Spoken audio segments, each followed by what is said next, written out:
So, yeah, in terms of service, I mean, this has been a huge challenge in my life because I basically think, too, in terms of serving and being aware of other people's needs. And if I know something that will support them, I don't hold back on that. I usually offer it. But then there are the people that go, oh, stay away from me. I had a really interesting experience in I was in Naranan for 12 years, which is a support group for families and friends of addicts. I learned a left side to left side hug in that group, which is a heart to heart hug. You can feel the energetic difference with that left side to left side hug. And for me, it was just so exciting to have discovered that. At the end of the segments, there was also an addiction recovery group in a different place, a different setting within the same community at that point. At the end, we came together. I'm all excited about this left side to left side hug. I go up to one of the addicts, and I didn't ask for permission. I just hugged her. And she recoiled from me.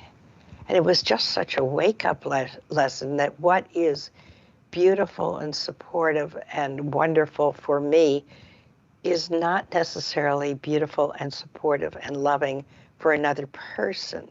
So you're right, you have to sense another person's energy. It's a great way of putting it, I think. Before you open your mouth and assume you have something that's going to support them, because it may terrify them instead, and that's certainly not my intention. My mom was a hugger. My mom hugged everybody. She never asked permission.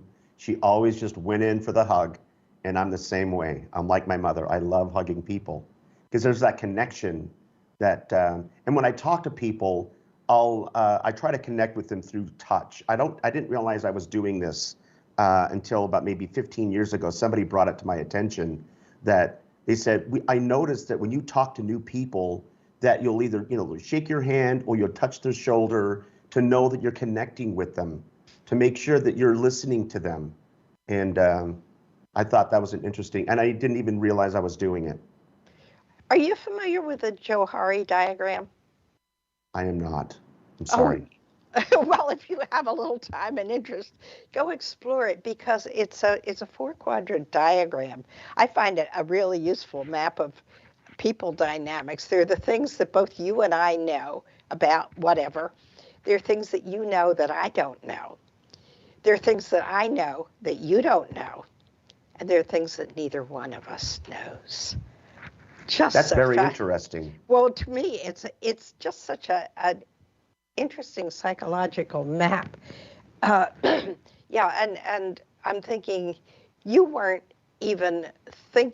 standing outside yourself, looking at yourself as connecting at a bodily level, but somebody else standing outside you, observing you, saw that, and then brought it to your attention, and you thought, oh, well, yeah, I guess I do.